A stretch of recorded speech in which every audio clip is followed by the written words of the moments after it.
Welcome, welcome, welcome to another lively meditation where reflection is fundamental. I give thanks to the universe and to our whole beings, our life, our soul's journey. I give thanks. Mecca, I really just enjoy when you come here and when you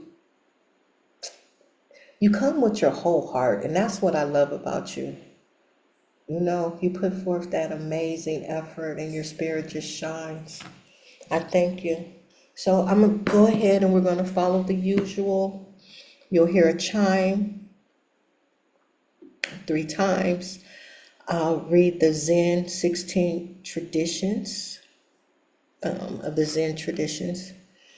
And we'll go on into our reading. We'll have a 10-minute set and we will conclude with Metta and the Metta Sutta. Let's go.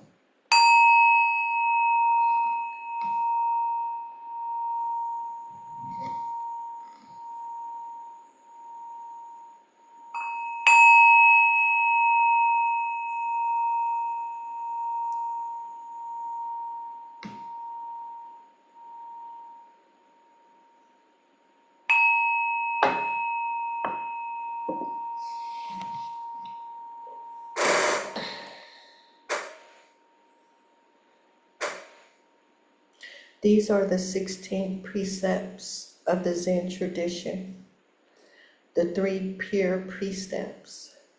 I vow not to commit evil. I vow to cultivate goodness. I vow to help others. The 3 treasures. I take refuge in Buddha. I take refuge in Dharma. I take refuge in the Sangha, our community. I vow not to kill, but to cherish all life. I vow not to steal, but to respect that which belongs to others. I vow not to misuse sexual energy, but to be honest and respectful. I vow not to lie, but to speak the truth. I vow not to misuse drugs or alcohol, but to keep the mind clear. I vow not to gossip about others' faults, but to be understanding and sympathetic. I vow not to praise myself by criticizing others, but to overcome my own shortcomings. I vow not to withhold spiritual or material aid, but to give freely when needed. I vow not to unleash anger, but to seek its source. I vow not to speak ill of the 3 treasures, but to cherish and uphold them. These are the 16 precepts of the Zen tradition. Now, I'm dehydrated. I got to get into my water. I'm sorry.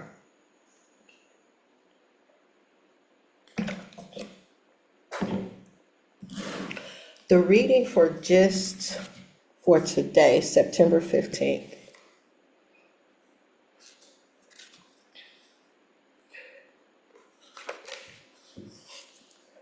Let's see what we could glean from this. And this is where I want you to participate. I want your feedback. Feeling the emptiness. We think that if we can just get enough food, enough sex, or enough money, we will be satisfied and everything will be all right. In our addiction, and that could be from anything, we could never get enough. Drugs, money, sex, or anything else. Even too much was never enough. There was a spiritual emptiness inside us. Though we tried as hard as we could to fill that emptiness ourselves, we never succeeded. In the end, we realized that we lacked the power to fill it. It would take a power greater than ourselves to do that. So we stopped using and we stopped trying to fill the emptiness in our own gut with things. We turned to our higher power, asking for its care, strength, and direction. We surrendered and made way for the power to become the process of filling our inner void. We stopped grabbing things and started receiving the free gift of love our higher power had for us. Slowly, our inner emptiness was being filled. Now that we've been given our higher power's gift of love, what do we do with it? If we clasp that gift too tightly to ourselves, we will smother it. We must remember that love grows only when it is shared. We can only keep this gift by freely giving it away. The world of addiction is a world of taking and being taken. The world of recovery is a world of giving and being given. In which world do we choose to live? Just for today, I choose to live in the fullness of my recovery. I will celebrate my conscious contact with the God of my understanding by freely sharing with others that which has been freely shared with me. So when I was reading this today, I thought about how empty I felt in relationships, how empty I felt in, and I'm talking about with my children, with my sisters, and with myself, coming out of active addiction, hard addiction. Because when it's a malice, it's a malice that you have to recover from, and it's the spirit that is suffering. Being addictive and on drugs, you're filling that void of things that you can't face, things that you don't know how to face, denials that has just been suppressed and that I was not able to cope with. And drugs was my mechanism. But then when I was off of drugs and I realized that it wasn't really drugs that I was addicted to, it was relationships and the needing to feel love and be loved. And that void of that emptiness of the lack of love had not been filled properly in my youth, in my young adulthood, and then as an older woman. So as I continued to work on recovery, I had to learn to love myself. I started looking in the mirror, looking in my eyes, speaking truth to power and saying, I am enough. And I fill that empty void with love and light. What I found that was helpful for me, Mecca, was really surrendering to love. And like when we had the ceremony and you spoke to it, this is why it spoke to my heart, because I understood exactly where you were at.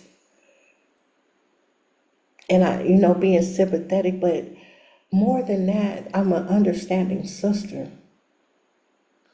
Here in this community, we need each other.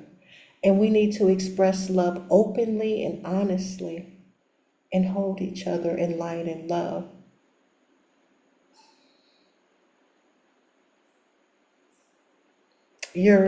Please share. Thank you. No, I absolutely agree.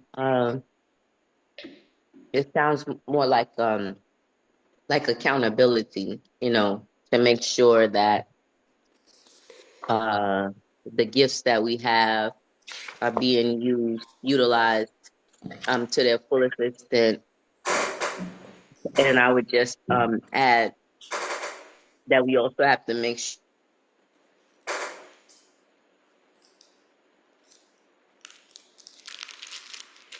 You went out.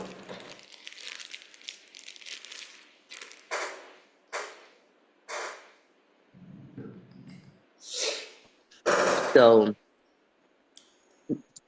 when we give from our overflow, that's when we're given stress free. That's when we're given without expectations because our cup is already full. And Mm-hmm. I'm not, I know how to articulate it. Whether I'm actually standing in that space is a totally different question because I still give from what I have and not my overflow. And so that's what I'm working towards. But yes, I agree. But I'm not, it's not a but like it's something wrong. I'm just saying that it sounds like what you're describing is accountability of one another that we're utilizing the love that we have within ourselves to the fullest extent to our surroundings, our community, and those who are in need, you know. Mhm. Because some people, they don't know how to pull from that. They don't know how to bring it about for self, you know, and they're in situations where they just can't afford the time, the resources, or the mental strain to pour into others or Mhm. things or the universe, you know? And so people like us are supposed to bring up the slack, you know? Mhm. But I will always say, but not in detriment to our own mental health and our own resources, because I just don't believe that that's what we're being called to do, but definitely called to share, to give, to mentor, to teach, to communicate, and to love. All of those things are love, you know. Love is action for me. It's not just words, it's action. Um, so yeah, I definitely relate to and am following your train of thought. Like I don't know if I'm staying on task or subject, but that's what I'm pulling from it. Oh, you're fine. You're fine. Thank you for sharing. Thank you. Hmm. Yeah, I think accountability to ourselves and to the Most High is just prevalent for us to lead lives with integrity and dignity. That we have to be that person that shows up and give from that cup that is full. So I like that analogy, right? Pull from what we have in its fullness. So we'll go into a 10-minute set and let's meditate.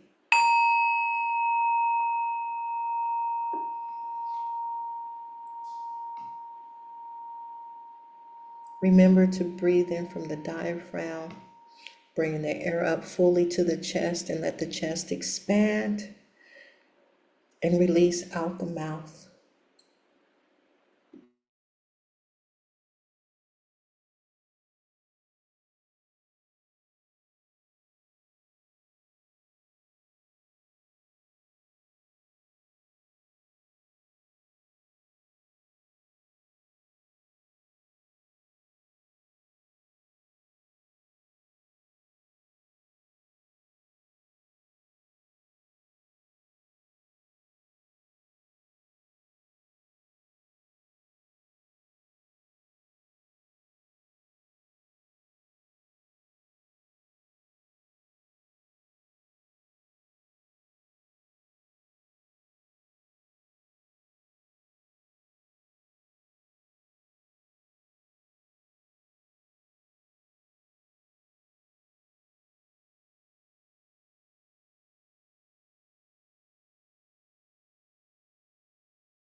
Stay in your meditative space as we go in and send metta, which is loving kindness.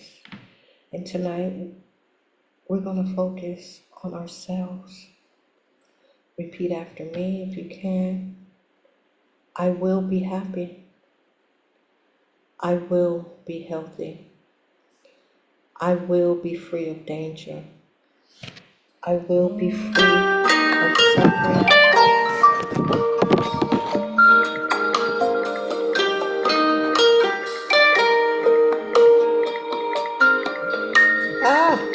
It won't go off.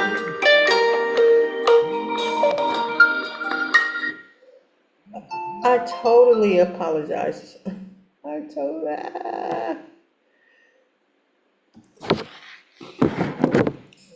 That is totally my fault because I was like, I need to turn it off. We'll start over. I will be happy. I will be healthy. I will be free of danger. I will be free of suffering and the causes of suffering. I will be peaceful, kind, wise, and skillful. I will be at ease.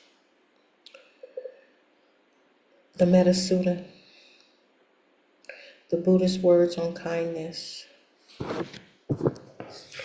This is what should be done by one who is skilled in goodness and who knows the path of peace.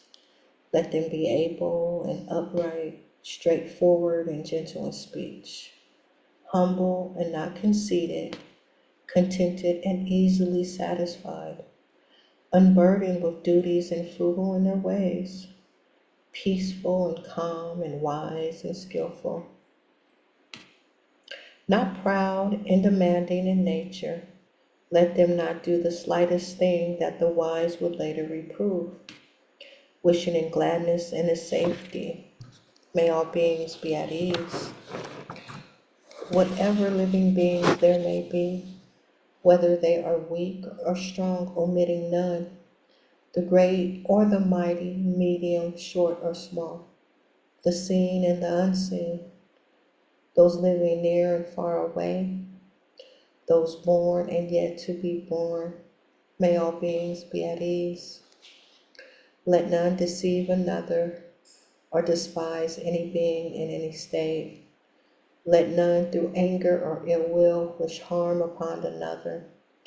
Even as a mother protects with her life her child, her only child, so with a boundless heart should one cherish all living beings, radiating kindness over the entire world, spreading upwards to the skies and downwards to the depths, outwards and unbounded, free from hatred and ill will. Whether standing or walking, seated or lying down, free from drowsiness, one should sustain this recollection.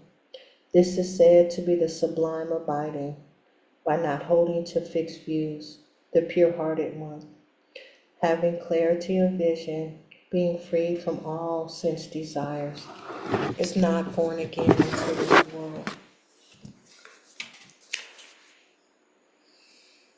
And I want to give you a little bit of homework. There was, I want to pull it up and read it to you. It's a reflective homework I would like for you to journal on. Let me see.